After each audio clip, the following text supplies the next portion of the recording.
And here is what we were going to do at the end of the cheesecake video. Chocolate and Grand Marnier. Classic cherry cheesecake. All right, so our 40 minutes is almost finished. Just before we drop the temperature a bit, let's just quickly go over a couple things. Cake number one is our chocolate and Grand Marnier cake. Our base is made up of crushed chocolate chip cookies mixed with sugar and butter. Our flavor is a half a bottle of Grand Marnier with 2 ounces of OJ concentrate. Cake number two is a classic cherry cheesecake. Base is your classic graham cracker crumbs, butter and sugar. Flavor, we're using cherry pie filling. I did not put kirsch in. Kirsch is a cherry flavored liqueur that is classic in Black Forest cake, which is chocolate shake and cherry. But it's a very strong liqueur. So I've opted to leave it out just so everybody can enjoy it. If you like the flavor of kirsch, put it in. You can't screw this recipe up. Okay, we've all got 1 minute left before we're going to turn the oven temperature down.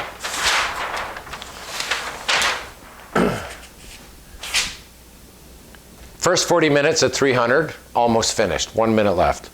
That is going to make the eggs rise as far and as high as they possibly can. And the protein, the egg white, is going to start to coagulate, which is going to give your cake stability. What happens most cases from this point on is the cake comes out of the oven and the weight of the cheesecake batter, different than like a sponge cake or a genoise, is that the egg cannot hold it up, so it falls, and you usually end up with a crack or two down the middle, earthquake cake. Sometimes you do, sometimes you don't. This one, typically, you're not gonna get any cracks in it. Then we're just gonna turn this temperature down by 25 degrees for 15 minutes. And then that's where our tin foil ball will come into play for 45 minutes with the oven off. And then we'll be back to do our sour cream topping on the cherry cheesecake. The chocolate and Grand Marnier cake, we will decorate tomorrow. There's our timer. So let's turn our oven down by 25 degrees. Gonna cancel that, set for 275, and we're good to go.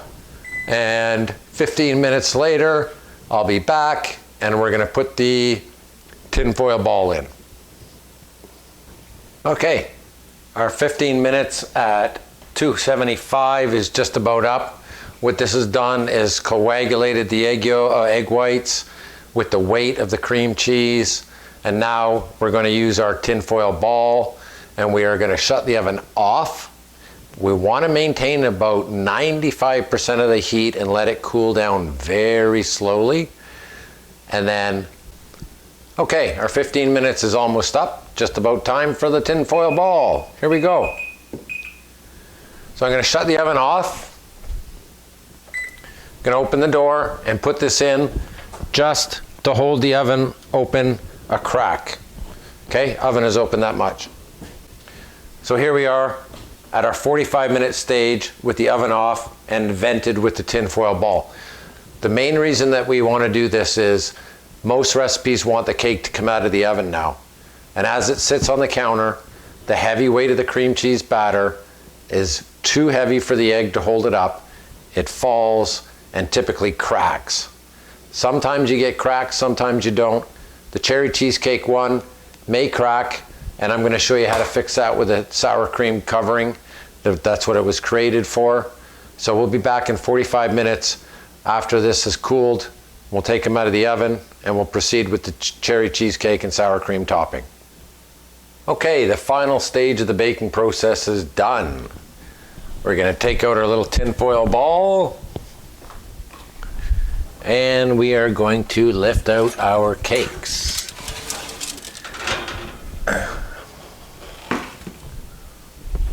I'm going to turn the oven on to 350 for our sour cream topping. So here we have the cherry, here we have the chocolate and the Grand Marnier. So we'll just set those off to the side. For the cherry cheesecake, we're going to put a classic sour cream topping on. The sour cream topping was actually created because when people were baking cheesecakes at 350 or higher, the eggs went way up. They turned the oven off, took the cakes out, the cakes crashed, and you got a bunch of cracks. The sour cream topping covered that up, and it made it look, the cake look beautiful, when underneath was actually a little bit of a disaster. So what we need here is we need the juice of 1 lemon.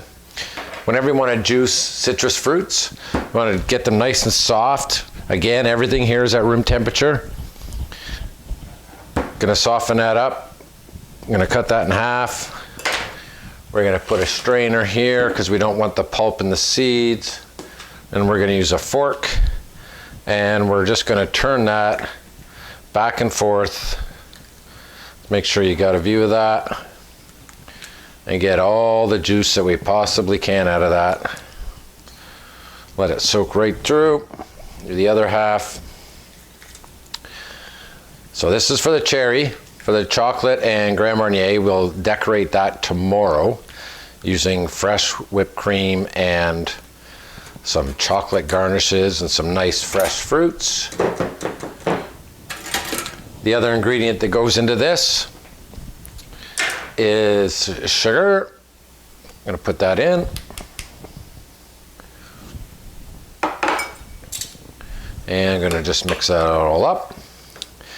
Now, the reason you put the lemon juice in here, I want you again to think about cooking eggs. When you make poached eggs, you put vinegar in the water. What the vinegar does, it's an acid. It makes the protein stay together. If you forget to put vinegar in your poached egg water, you're going to find that you're going to lose some of your egg white. It's going to fall apart and not stick to the egg. Same thing applies here, and that's why we put a little bit of sugar in there. We need the acid from the lemon to make the proteins in the sour cream coagulate. And then we want a little bit of sweetness. We don't want to have bitterness or sourness from the lemon. So we just put just a little bit of sugar in there. Okay, so what we're going to do now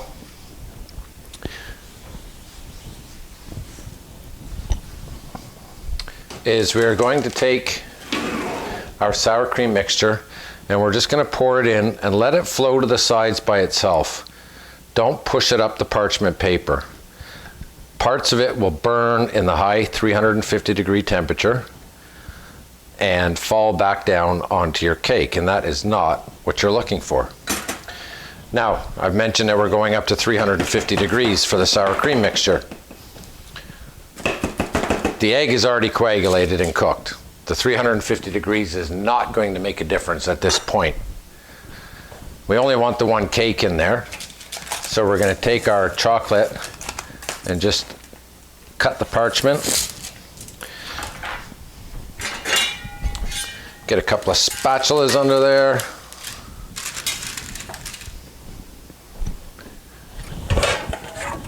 A little cake pan. And let's put that on there.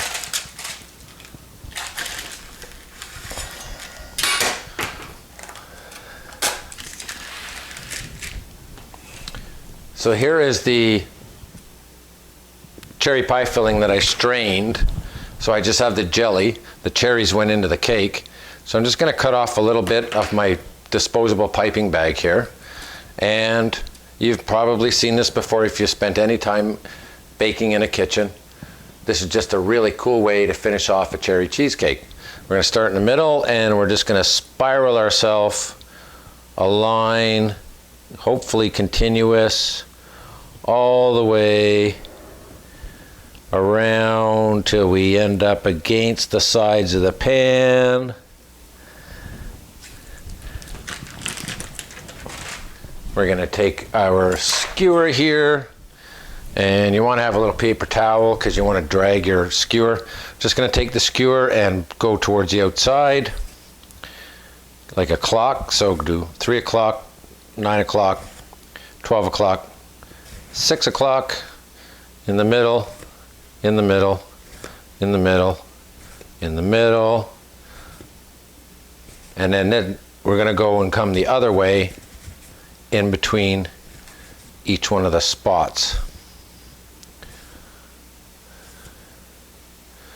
So this just needs 15 minutes at 350 degrees to make the sour cream protein and jelly from the cherries set. So we're going to put that in the oven now, set for 15.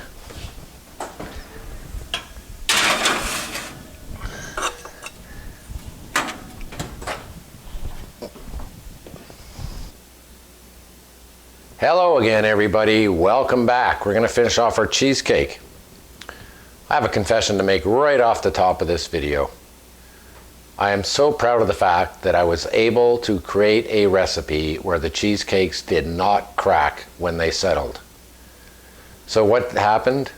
I just unmolded these two cheesecakes, our cherry cheesecake and our chocolate and orange. And when I took the ring off of the chocolate and orange, when I moved it from the baking tray to the serving tray, I cracked the cake.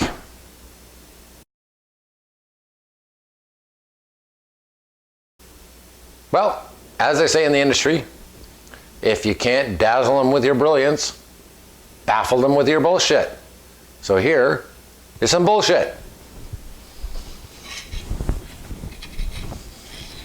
To cover up the mistake, I just made a little ganache. Ganache is cream, heavy cream, chocolate. Can be just as simple as that, or you can put a flavor in there. I put a tiny bit of Grand Marnier in here. I had some left in the bottle.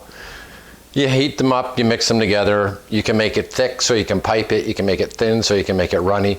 Because this is going to go in the center of a cake, and we have to cut that cake, I don't want this to get rock hard. Otherwise, I would have just put straight chocolate on there. So this is a liquid, and it will stay soft and pliable like a toffee when it's chilled. And we're just going to cover up the center here. So we're going to start pouring right in the middle, and then we're going to let it flow out.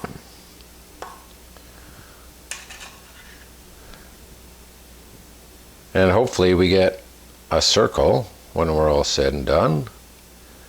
Can always add a little bit more if we need to. All right, that's going to do for the ganache. Cherry cheesecake is finished. We're just going to leave it like that. That's with the sour cream topping on top.